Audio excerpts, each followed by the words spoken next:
എന്തൊക്കെ സംഭവിച്ചാലും ഖൊമേനി ഭരണകൂടത്തെ അവസാനിപ്പിക്കും, അതുവരെ പിന്നോട്ടില്ല എന്ന് വ്യക്തമാക്കി ഇസ്രായേൽ പ്രധാനമന്ത്രി ബെഞ്ചമിൻ നെതന്യാഹു. 45 വർഷമായി തന്നെ ഖൊമേനിയുടെ ഭരണത്തിൽ ഇസ്രായേൽ തുലയട്ടെ, അമേരിക്ക തുലയട്ടെ എന്ന മുദ്രാവാക്യങ്ങളാണ് മുഴങ്ങിക്കേട്ടിരുന്നത്. എന്നാൽ ഇനി ഇറാന്റെ നാവ് പൊങ്ങാൻ അനുവദിക്കാത്ത വിധത്തിൽ ആ രീതിയിലുള്ള തിരിച്ചടി അവർക്ക് നൽകുമെന്ന വ്യക്തമായ സൂചനയാണ് ഇപ്പോൾ ഇസ്രായേൽ നൽകിയിരിക്കുന്നത്. മാത്രമല്ല US-നെ അതായത് അവർ ഇത്തരത്തിൽ വലിയ രീതിയിൽ പ്രശ്നങ്ങൾ കാണിക്കുകയും എന്നാൽ ഖൊമേനി കാണിച്ച അതിബുദ്ധിയുടെ ഒരു ഫലമായി തന്നെ ഇറാനിലെ വിവിധ സ്ഥലങ്ങളിൽ ഇപ്പോൾ വലിയ രീതിയിൽ ആക്രമണം നടത്താൻ ഇസ്രായേലിനെയും US-നെയും പ്രേരിപ്പിക്കുകയാണ് ഉണ്ടായിരിക്കുന്നത്. അതാണ് ഏറ്റവും വാസ്തവകരമായ കാര്യം എന്നതാണ് ഇപ്പോൾ രാഷ്ട്രീയ നിരീക്ഷകരടക്കം വ്യക്തമാക്കിയിരിക്കുന്നത്. എന്നാൽ എത്ര സമ്മർദ്ദം ഉണ്ടായാലും അതിലൊന്നും വഴങ്ങാൻ താൻ തയ്യാറല്ല എന്നതാണ് ഖൊമേനി അറിയിച്ചിരിക്കുന്നതും. ഇസ്രായേൽ ആക്രമണങ്ങൾക്ക് മറുപടിയായി തന്നെ ഇറാൻ ഐക്യരാഷ്ട്രസഭയെ സമീപിക്കുകയും ചെയ്തിരിക്കുകയാണ്. സംഘർഷത്തിൽ ഇടപെടാൻ ഇറാൻ ഐക്യരാഷ്ട്രസഭയോട് ആവശ്യപ്പെട്ടു. ഇറാനിലെ ഭീകര ഭരണകൂടം അവസാനിപ്പിക്കാൻ ഇസ്രായേലും അമേരിക്കയും ആ ക്യാമ്പയിൻ ആരംഭിച്ചിട്ടുണ്ട്. അതായത് ഒരു ക്യാമ്പയിൻ ആരംഭിച്ചിട്ടുണ്ട് എന്ന വീഡിയോ സന്ദേശം ഇപ്പോൾ വലിയ രീതിയിൽ പുറത്തു വരികയാണ്. അതായത് അവിടുത്തെ പൗരന്മാരെ അഭിസംബോധന ചെയ്തുകൊണ്ടാണ് ഇക്കാര്യങ്ങൾ വ്യക്തമാക്കിയിരിക്കുന്നത്. ബെഞ്ചമിൻ നെതന്യാഹുവിന്റെ വാക്കുകൾ ഇങ്ങനെയാണ്: എന്റെ സുഹൃത്ത് പ്രസിഡന്റ് ഡൊണാൾഡ് ട്രംപിന്റെ ചരിത്രപരമായ നേതൃത്വത്തിന് ഞാൻ നന്ദി പറയുന്നു. 47 വർഷമായി തന്നെ അയത്തുള്ള അലി ഖൊമേനി ഭരണകൂടം ഇസ്രായേൽ തുലയട്ടെ, അമേരിക്ക തുലയട്ടെ എന്ന മുദ്രാവാക്യം വിളിക്കുന്നു.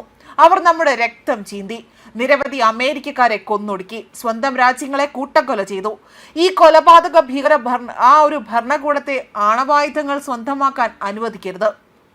കാരണം ഇത് മുഴുവൻ മനുഷ്യരാശിയെയും ഭീഷണിപ്പെടുത്താൻ അവരെ പ്രേരിപ്പിക്കുന്നത് അല്ലെങ്കിൽ പ്രാപ്തരാക്കുന്ന ഒരു കാര്യമായി തന്നെ മാറും എന്നതാണ് നെതന്യാഹു പറഞ്ഞിരിക്കുന്നത്. അതിനു പിന്നാലെ തന്നെ ആക്രമണകാരികളെ ശിക്ഷിക്കുമെന്ന് ഇറാൻ പ്രഖ്യാപിക്കുകയും US-ന്റെയും ഇസ്രായേലിന്റെയും ആക്രമണം അവിടെ പ്രാദേശിക സമഗ്രതയുടെയും ദേശീയ പരമാധികാരത്തിന്റെയും ലംഘനമാണ് എന്നതാണ് ഇവിടെ എടുത്തു പറയുന്നത്. നയതന്ത്ര പ്രക്രിയ നടത്തിക്കൊണ്ടിരിക്കുന്നതിനിടയിലാണ് ഈ ആക്രമണം നടന്നത്. വിദേശ ആക്രമണത്തിനും സമ്മർദ്ദത്തിനും ഇറാനികൾ ഒരിക്കൽ പോലും കീഴടങ്ങിയിട്ടില്ല. ഇത്തവണയും ഇറാനിയൻ രാജ്യത്തിന്റെ പ്രതികരണം നിർണായകവും ഉചിതവുമായിരിക്കുമെന്നും മാത്രമല്ല ആക്രമണകാരികൾ അവരുടെ കുറ്റകൃത്യങ്ങളിൽ ഖേദിക്കാൻ ഇടയാക്കും അല്ലെങ്കിൽ അത്തരമൊരു കാര്യം ഉണ്ടാകുമെന്നും ഇവിടെ വ്യക്തമാക്കിയിരിക്കുകയാണ്. മാത്രമല്ല ആക്രമണകാരികൾ അവരുടെ കുറ്റകൃത്യങ്ങളിൽ ഖേദിക്കാൻ ഇടയാക്കുകയും ചെയ്യും എന്നതായിരുന്നു ഇറാന്റെ വിദേശകാര്യ മന്ത്രാലയം പുറത്തിറക്കിയ പ്രസ്താവനയിലൂടെ പറയുന്നത്.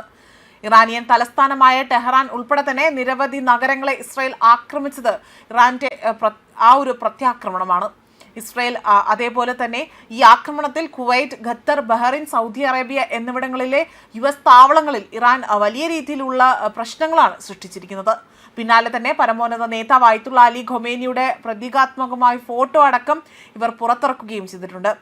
ഖത്തറിലെ അൽ ഉബൈദ് വ്യോമത്താവളം, കുവൈറ്റിലെ അൽ സുലൈം വ്യോമത്താവളം, അതേപോലെ തന്നെ UAE-യിലെ അൽ ഫദ്ര വ്യോമത്താവളം, ബഹ്റൈനിലെ US കപ്പൽ താവളം, സൗദി അറേബ്യയുടെ തലസ്ഥാനമായ റിയാദ്, ഇസ്രായേൽ നഗരമായ പല ഇടങ്ങളിലും ഇറാൻ മിസൈലുകൾ വർഷിച്ചതായിട്ടാണ് ഇപ്പോൾ റിപ്പോർട്ടുകൾ സൂചിപ്പിക്കുന്നത്. ന്യൂസ് ഡെസ്ക് കർമ്മ ന്യൂസ്.